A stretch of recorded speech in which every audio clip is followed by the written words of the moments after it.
سرور کائنات خاتم الانبیاء محبوب رب العالمین جناب محمد رسول اللہ صلی اللہ علیہ وسلم کو 40 سال کی عمر شریف پورا ہونے کے بعد منصب نبوت مرحمت فرمایا گیا۔ منصب نبوت پر فائز ہونے سے پہلے جناب رسول اللہ صلی اللہ علیہ وسلم کو تنہائی پسند ہوگی اور آپ تنہائی میں خدا کی عبادت میں مشغول رہنے لگے، اور اس غرض سے آپ مکہ مکرمہ شہر سے باہر ایک پہاڑ ہے جس کو جبل حرا کہتے ہیں، اس کی چوٹی پر ایک غار ہے، وہاں جا کر چھپ کر آپ بیٹھ جاتے اور اللہ کی عبادت میں مشغول ہو جاتے۔ اور یہ نوبت یہاں تک پہنچی کہ کبھی آپ ابتدا میں صبح جاتے، شام کو مکہ شریف واپس آ جاتے، اور پھر اس کے بعد غلبہ عبادت اور زیادہ ہوا، تو ایسا ہوا کہ 3 روز مسلسل آپ غار حرا میں بیٹھ کے خدا کی عبادت اور اس کے حمد و ثنا بیان فرماتے رہے۔ حضرت خدیجہ الکبریٰ رضی اللہ تعالیٰ عنہ آپ کی پہلی زوجہ محترمہ ہیں، چنانچہ وہ آپ کے لیے کچھ کھانے کا سامان اور کچھ پانی کا انتظام کر دیا کرتے، جیسے لے کر آپ تشریف لے جاتے، اور غار حرا میں بیٹھ کر آپ حضرت ابراہیم علیہ السلام کے طریقے پر خدا کی عبادت فرماتے، اللہ کی ثنا اس کی تعریف بیان فرماتے، زمین اور آسمان پر آپ غور فرماتے، کبھی آپ آسمان کی طرف دیکھتے اور خدا کی قدرت کا مظاہرہ دیکھ کر کے اللہ تعالیٰ کی ثنا اور تعریف بیان فرماتے، کبھی آپ زمین کی طرف دیکھتے، پہاڑوں کو دیکھتے، زمین کو دیکھتے کہ اللہ نے کتنی وسیع زمین ایک فرش بنایا ہے انسانوں کے واسطے، اور اس کے اوپر کیسے پہاڑ بنائے ہیں۔ حق تعالیٰ شانہ کی قدرت، کتنی بڑی قدرت ہے کہ جس نے اتنی بڑی زمین پھیلائی، اتنا بڑا آسمان بنایا، آسمان کو ستاروں سے مزین کیا، چاند اور سورج آسمانوں میں لگائے اور اس عالم کو روشن فرمایا۔ ان تمام مظاہر قدرت کا آپ دیکھ کر کے ان تمام مظاہر قدرت کو آپ اللہ کی تعریف، اس کی ثنا بیان فرماتے اور اس کی وحدانیت بیان فرماتے، جس طرح حضرت ابراہیم علیہ السلام آپ کے دادا محترم موحد اعظم ہے اور توحید کا ڈنکا بجانے والے ہیں۔ اس وقت جب نمرود کی طرف سے پوری بت پرستی عروج پر تھی، حضرت ابراہیم علیہ السلام نے خدا وحدہ لا شریک پر ایمان لانے کہ خدا اکیلا ہے، اس کا کوئی ساجی اور شریک نہیں ہے، یہ پتھر کے تراشے ہوئے بت کسی کام کے نہیں ہے۔ حضرت ابراہیم علیہ السلام نے توحید کا ڈنکا بجایا تھا، وہ آپ کے طریقے پر ہے۔ حضرت جناب محمد رسول اللہ صلی اللہ علیہ وسلم غار حرا میں عبادت فرماتے تھے۔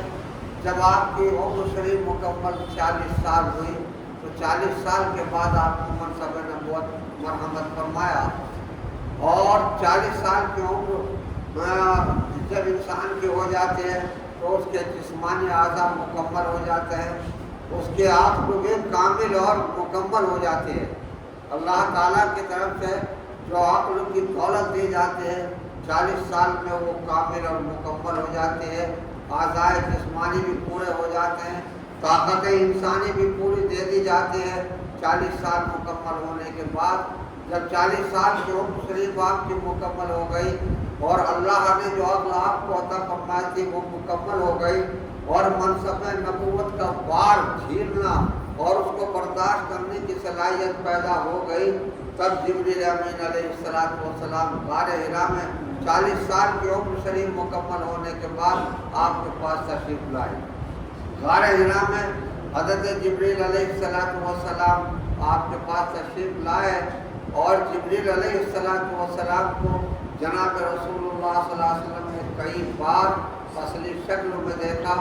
یہاں جبریل علیہ السلام ایک انسانی شکل میں آپ کے پاس تشریف لائے، اور آپ کو عبادت میں مشغول دیکھ کر کے حضرت جبریل علیہ السلام نے حضور پاک صلی اللہ علیہ وسلم کو ارشاد فرمایا، کھڑے ہونے کے لیے کھڑے ہو گئے، اور حضرت جبریل علیہ السلام نے جناب رسول اللہ صلی اللہ علیہ وسلم کو پکڑ کر اپنے سینے سے لگایا اور جھکایا اور دبانے کے بعد چھوڑ دیا اور فرمایا اقرا پڑھو. آپ نے کسی بھی مکتب علم میں کوئی تعلیم حاصل نہیں کی تھی. اس زمانے میں پڑھنے پڑھانے کا رواج نہ تھا. پورے مکہ شہر میں چند آدمی پڑھے لکھے تھے، پڑھنے پڑھانے کا رواج نہیں تھا.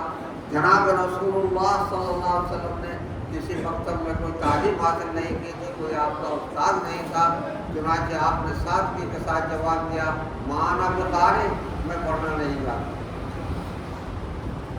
حضرت جبریل علیہ السلام نے آپ کے جواب کو سنا اور سننے کے بعد دوبارہ پھر پکڑا اور پکڑ کر کے آپ کو سینے سے لگا کر کے دبایا. پہلی مرتبہ سے زیادہ زور سے دبایا اور چھوڑ دیا اور پھر فرمایا اقرا پڑھو.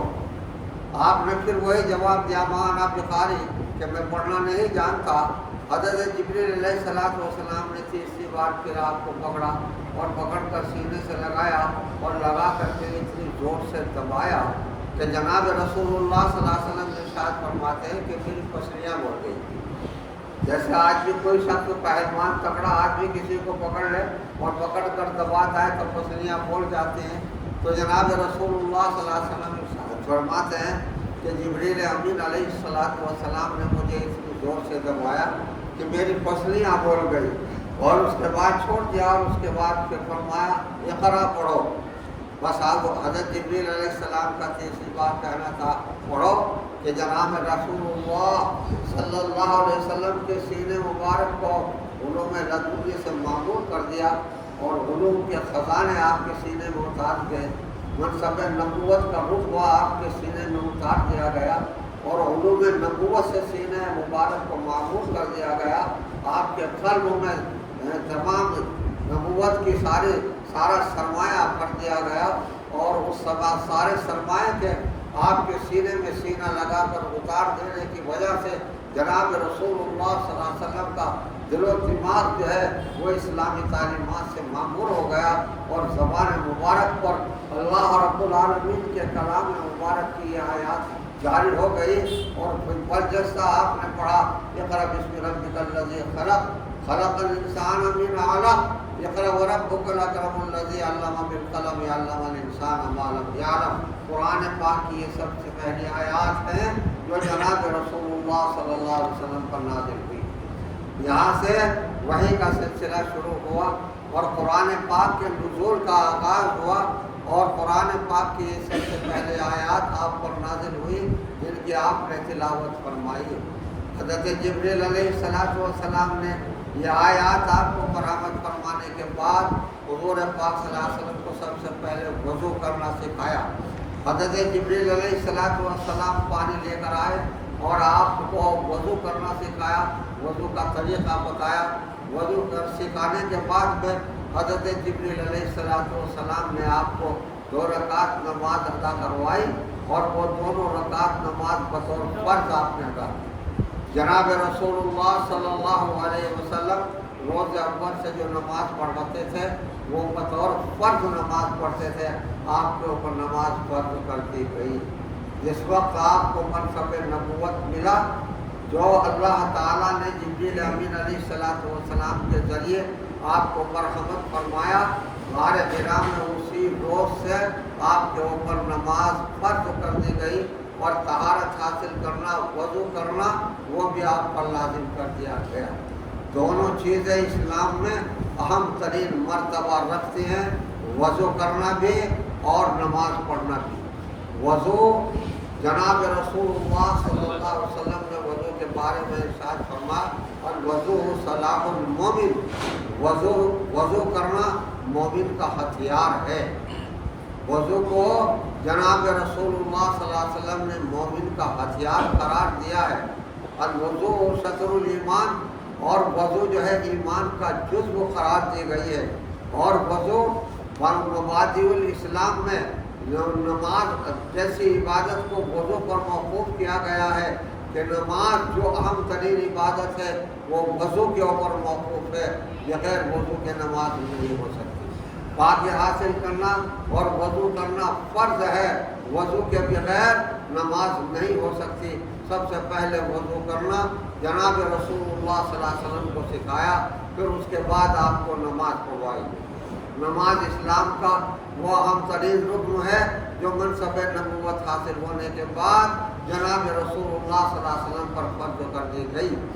آپ صلی اللہ علیہ وسلم ابتدائی اسلام میں جو خانہ کعبہ میں نماز پڑھتے تھے بطور فرض پڑھتے تھے، اور قرون اولیٰ کے سابقون الاولون جو آپ پر ایمان لانے والے مسلمان تھے وہ نماز بطور نفل پڑھتے تھے۔ مسلمانوں پر ابتدائی اسلام میں نماز فرض نہیں تھی، اور جناب رسول اللہ صلی اللہ علیہ وسلم پر نماز فرض تھی۔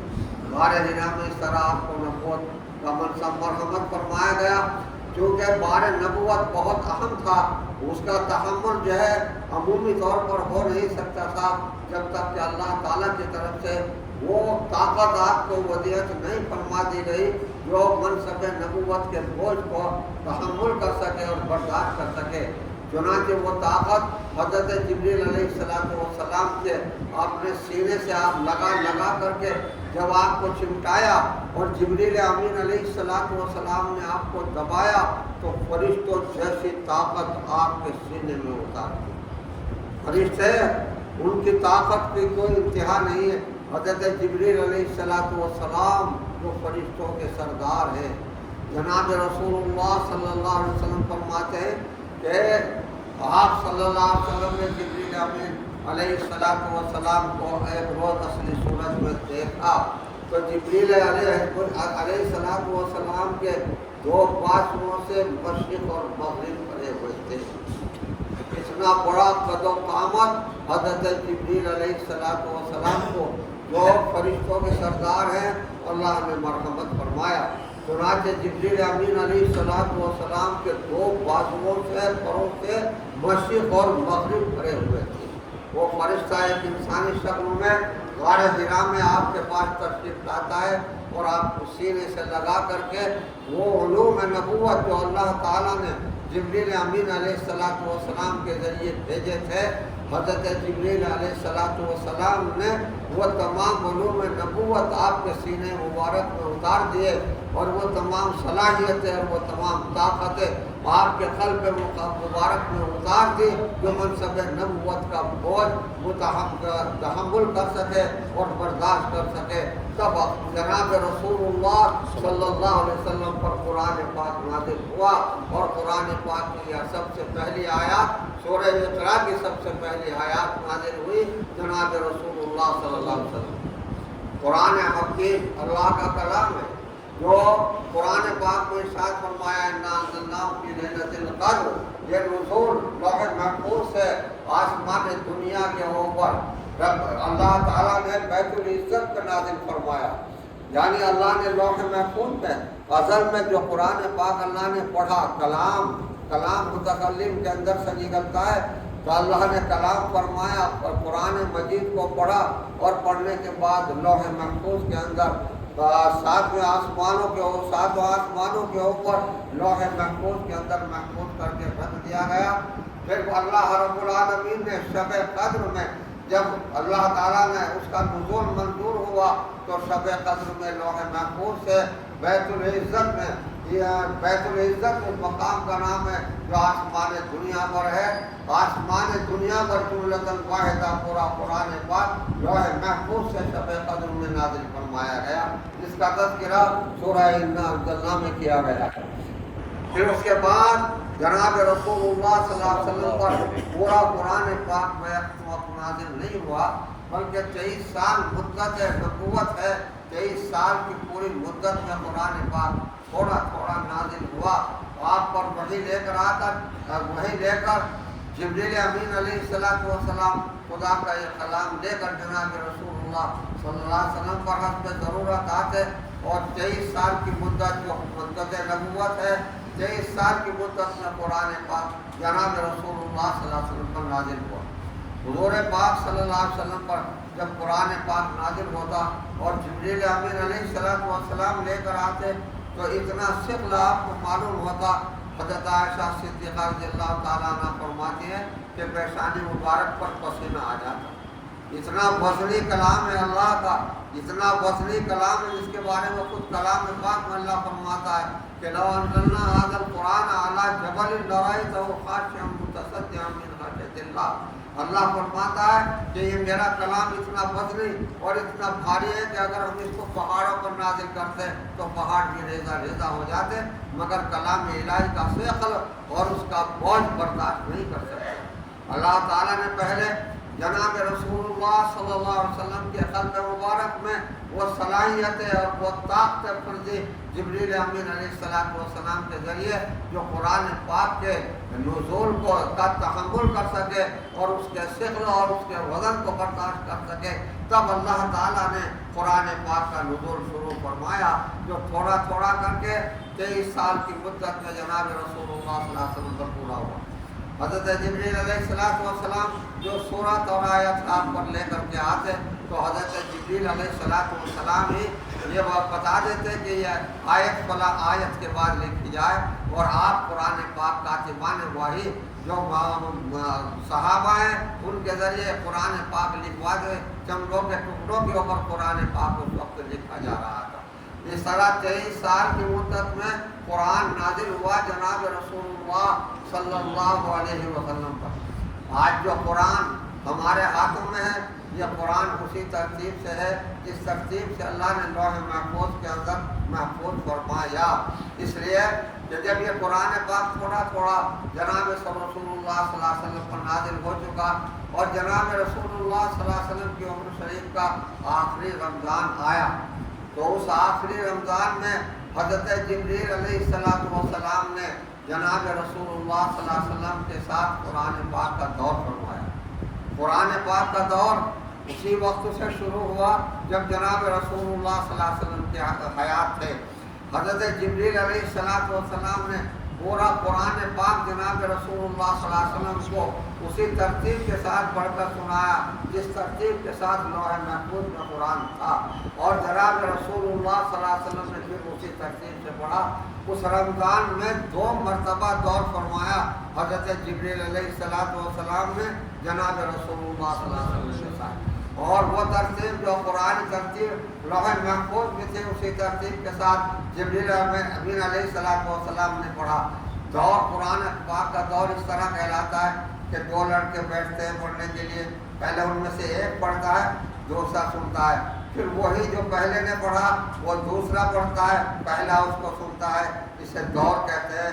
آج بھی یہ دور کا سلسلہ جاری ہے. چنانچہ اسی طرح یہ دور جبریل امین علیہ السلام نے حضور صلی اللہ علیہ وسلم کے ساتھ فرمایا کہ پہلے جبریل امین علیہ السلام اسی لوح محفوظ کی ترتیب سے قرآن پاک پڑھتے تھے، پھر جناب رسول اللہ صلی اللہ علیہ وسلم وہی جو جبریل امین علیہ السلام نے جس ترتیب کے ساتھ پڑھا آپ تلاوت کرتے تھے. اس طرح 2 مرتبہ جناب رسول اللہ صلی اللہ علیہ وسلم نے قرآن پاک دور فرمایا جبریل امین علیہ السلام کے ساتھ، اور 23 سال کی مدت میں قرآن پاک پڑھا. غرض یہ میں عرض کر رہا تھا کہ قرآن پاک کا نزول شروع ہوا غار حرا میں شروع ہوا. غار حرا میں قرآن پاک نازل ہونے کے بعد ارکان اسلام میں جو سب سے پہلا رکن ہے وہ نماز. سب سے پہلے نماز آپ پر فرض کی گئی، آپ صلی اللہ علیہ وسلم پر نماز فرض کی گئی. غار حرا میں بطور فرض نماز آپ نے ادا فرمائی. پہلے وضو کرنا سکھایا. وضو کرنا بہت محترم شان عبادت ہے. وضو کرتا ہے جب آدمی جب نماز کے لیے وضو کرتا ہے تو یہ اتنی عظیم الشان عبادت ہے وضو کہ جب وضو کرتا ہے بندہ تو وضو کے ساتھ جو اعضاء مغسولہ ہیں دھوئے جاتے ہیں، اعضاء دھوئے جاتے ہیں، تو ان اعضاء کو دھونے کے ساتھ اس بندے کے گناہ اس پانی کے ساتھ جھڑ جاتے ہیں. وضو کا پانی جھڑتا رہتا ہے اور اس کے گناہ جو اس نے گناہ کیے ہوتے ہیں وضو کے پانی کے ساتھ جھڑتے رہتے ہیں، یہاں تک کہ وہ وضو سے فارغ ہوتا ہے اور فارغ ہونے کے بعد وہ گناہوں سے وضو کے ذریعے پاک ہو جاتا ہے. اللہ اکبر! کتنی بڑی عبادت وضو ہے کہ وضو کے پانی سے اللہ تعالی گناہ دھو ڈالتا ہے. امام اعظم ابو حنیفہ رحمۃ اللہ علیہ کو اللہ تعالیٰ نے یہ کرامت عطا فرما دی کہ جب کوئی بندہ ان کے سامنے وضو کرتا تو اس کے گناہ جھڑتے نظر آتے تھے. تو امام اعظم ابو حنیفہ رحمۃ اللہ علیہ پھر جب نماز پڑھنے آتے تھے مسجد میں تو اپنے چہرے کے اوپر نقاب ڈال لیتے تھے تاکہ کسی کے گناہ دیکھ کر دل میں اس کی طرف کے سے تبید کی اور بدگمانی نہ پیدا ہو، یہ احتیاط کر لیا تھا امام اعظم ابو حنیفہ رحمۃ اللہ علیہ نے۔ تو غرض یہ ہے کہ بندہ مومن وضو کرتا ہے جس وضو کو جناب رسول اللہ صلی اللہ علیہ وسلم نے ایمان کا جزو قرار دیا اور جسے مومن بندے کے لیے ہتھیار قرار دیا، اس وضو کے ذریعے ہی گناہ پاک ہو جاتے ہیں۔ نماز کی نوبت اس کے بعد آتی ہے، حالانکہ نماز بھی مکفر السیئات ہے، گناہوں کو معاف کرانے والی ہے۔ نماز شروع سے لے کے آخر تک جو عبادت قرار دی گئی ہے وہ اللہ تعالیٰ کی عبادت ہے اور دعا ہے۔ بندہ عاجزی کے ساتھ دعا کرتا ہے اور نماز پڑھتا ہے، وضو کے ذریعے اس کے گناہ معاف ہو گئے۔ اب وہ وضو کرنے کے بعد پاک ہو گیا، گناہوں سے جسمانی طور سے پاک ہو گیا، اس نے جسمانی طہارت حاصل کر لی۔ اس جسمانی طہارت حاصل کرنے کے ساتھ اللہ نے گناہوں سے بھی طہارت دے دی اور گناہوں سے بھی پاک ہو گیا۔ نامہ اعمال سے سارے گناہ وضو کے پانی سے دھل گئے، پاک ہو گیا۔ اب پاک و صاف ہو کر، گناہوں سے پاک و صاف ہو کر خدا کے سامنے دست و بستہ کھڑا ہو کے وہ نماز پڑھتا ہے اور وہ نماز میں خدا کی ثنا اور خدا کی تعریف بیان کرتا ہے۔ نماز سے فارغ ہوتا ہے تو حق تعالیٰ شانہ نماز کی برکت سے رہے سہے گناہ سارے معاف فرما دیتا ہے۔ یعنی مکفر السیئات ہے نماز، یہ نماز مکفر السیئات ہے۔ اللہ تعالیٰ نے اس نماز کو اپنے بندے مومن کے لیے گناہوں کو بخشوانے کا ذریعہ بتایا۔ ایک نماز سے لے کے جناب رسول اللہ صلی اللہ علیہ وسلم نے فرمایا فجر کی نماز سے لے کے ظہر کی نماز تک جتنے گناہ بندہ کرتا ہے، جب وہ ظہر کی نماز پڑھتا ہے تو کچھ چھوٹے موٹے گناہ وہ سب وضو سے دھل جاتے ہیں، اگر کچھ باقی رہ گئے تو نماز پڑھتا ہے، نماز کے ذریعے وہ سارے گناہ دھل جاتے ہیں۔ ظہر سے لے کے عصر تک کے تمام گناہ عصر کی وضو اور نماز سے دھل جاتے ہیں، عصر سے لے کے مغرب تک کے جو گناہ ہوتے ہیں وہ مغرب کے وضو اور نماز سے دھل جاتے ہیں، مغرب سے لے کے عشاء تک جتنے گناہ ہوتے ہیں وہ عشاء کے وضو اور نماز سے دھل جاتے ہیں۔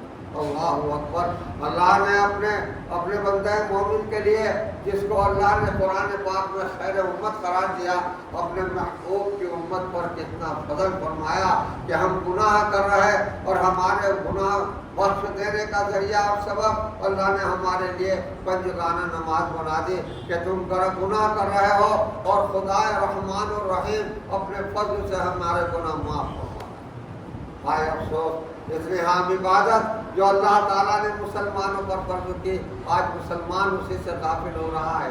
مسلمان کی حالت یہ ہو گئی ہے کہ جمعے کی اہم ترین نماز ہے، اس کا اہتمام جو قرآن میں اور اللہ نے حدیث میں بیان فرمایا وہ ختم ہو گیا، پنجگانہ نمازیں ختم ہو گئی۔ ہمارے بازار مسلمانوں سے لبریز رہتے ہیں، کاروبار چلتے رہتے ہیں، اللہ کے گھر مسجدوں سے اعلان ہوتا ہے حی علی الصلاۃ حی علی الفلاح، اور نماز کی طرف آؤ، اور نماز کی طرف آنا تمہارا کامیابی کی طرف آنا ہے، حی علی الفلاح، کامیابی کی طرف آؤ۔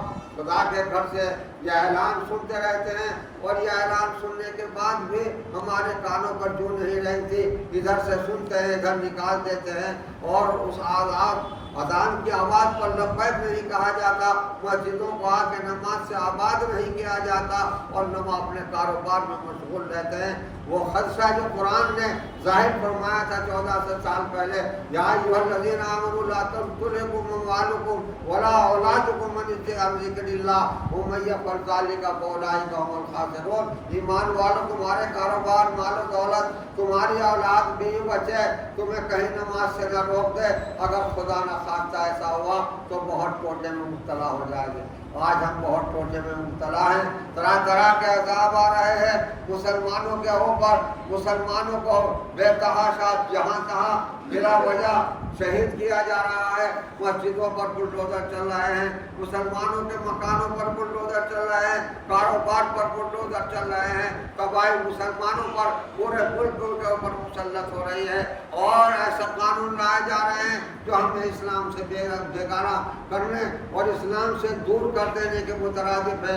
اتراکھنڈ میں پہلے سول کوڈ نافذ کر دیا، آپ اپنا نکاح اور شادی اسلامی قانون کے ماتحت نہیں کر سکتے۔ کیا آپ مسلمان وہاں کے پھیرے پھر کر کے نکاح کریں گے؟ اور سول کوڈ نافذ کرنے کے بعد اب وہاں پر دینی تعلیم پر پابندی لگا دی، تمام مدارس میں دینی تعلیم بند کر دی گئی، قرآن کی تعلیم، نماز روزے کی تعلیم پر پابندی عائد کر دی گئی، اور تمام مدارس میں وہی تعلیم دینا لازم قرار دے دیا جو سرکار کہے گی۔ اتراکھنڈ کے اندر قانون پیش کا پاس کر دیا گیا۔ یہ سب عذاب ہے جو ہمارے اوپر آ رہے ہیں اس لیے کہ ہم نے اللہ کے راستے کو چھوڑ دیا۔ پہلے ہم نے مسجدوں کو چھوڑا، پھر ہمارے دشمن اور اسلام کے دشمن مسجدوں کے خلاف کھڑے ہو گئے، سینکڑوں نہیں ہزاروں مسجدیں بلڈوز کر دی گئی، شہید کر دی گئی، ہزاروں مدارس کے اوپر بلڈوزر چلا کر انہیں شہید کر دیا گیا۔ لیکن آج ہم اپنے حرکتوں سے باز نہیں آ رہے ہیں، اس کے باوجود ہم خدا کی طرف نہیں جھک رہے ہیں۔ اللہ نماز جو اللہ نے ہمارے اوپر فرض کی ہے، نماز جیسے فریضے کی پرواہ نہیں کر رہے ہیں۔ میرے مسلمان بھائیوں، خواب غفلت سے بیدار ہو، ورنہ تباہی اور بربادی اور خدا کی طرف سے عذاب ہمارے اوپر برابر آ رہے ہیں۔ اتنے عذاب آ رہے ہیں کہ آج ہندوستان جیسے ملک میں ہم ذلت کی زندگی گزار رہے ہیں، ہمارا کوئی مقام نہیں رہا، حکومت میں ہم نہیں رہے اور حکومت کی نظر میں ہمارا کوئی مقام نہیں رہا۔ جس طرح چاہتی ہے حکومت اور عوام یہاں کے فرقہ پرست، وہ مسلمانوں کو پامال کر رہے ہیں۔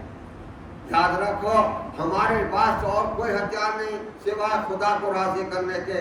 ہم خدا کو راضی کریں، اللہ کے سامنے جھکیں اور اللہ سے راہداری کریں، گڑ گڑا کے دعائیں کریں۔ بس ہمارے پاس ایک صرف خدا ہے اور خدا کی طاقت ہی ہمارے ساتھ ہے اور کوئی ہمارا ساتھی نہیں۔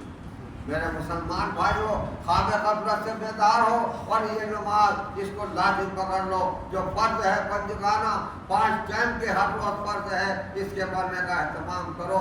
اللہ رب العالمین تمام مسلمان مردوں، عورتوں، چھوٹوں اور بڑوں کو اللہ نماز پڑھنے کی توفیق عطا فرمائے۔